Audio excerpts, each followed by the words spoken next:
pag-edit sa mga may na kay mga professional nga mga video or pwede gihapon nimo magamit sa mga presentation. It even allows you to turn your air conditioner on before you get home. So, ay naka-air condition, imo na itong pinduton din at imo cellphone bago ka mulpot. Kay amo iton ka baltok yun nga cellphone. But what if, even though you paid for all those features, you use the phone only as a phone to call your sister? So what if kuno kadamo tugto imo sister? That's it. So amo lagod. It would be shame to pay such a high price for technology and use only the most basic features.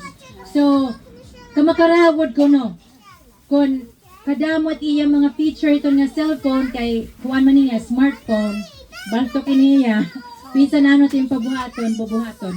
So makarawod kun nagpalit kay iton pinakamahal nga cellphone pero iti mo gamiton la pagtawag iti mo pugto.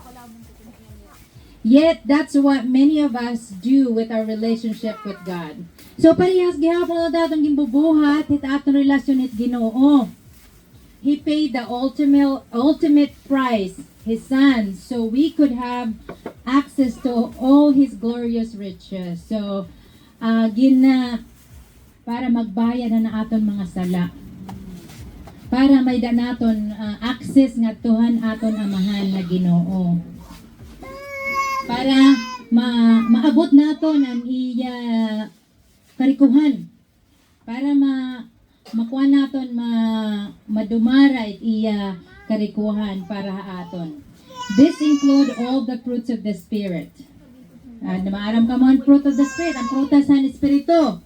Love, joy, peace, patience, kindness, goodness, faithfulness, gentleness, and self-control. So tanan ito niya, prutas iniha, espirituhanon. This also includes God's power, the confidence that comes from being His child, and so much more. So, apil na gihapon ito ng kapangyarihan ni Lord. Nga kita, mga anak kitang Ginoo. Tanan ba mga anak Ginoo, nagkarawat kan Jesus Christ? Amen! Amen. Kay kung waray pa, we have to accept Him. Karawato naton hiya kay hiya it. Dalan, hit kamatuoran, He is the truth. Ano ito ya? Yes, He's the truth, the way. Yan, dalan, ang kamatuoran yan, walay katapusan. So, damo pa, nga naton nga maangbit nga karikuhan. Kung mapaori po na iya.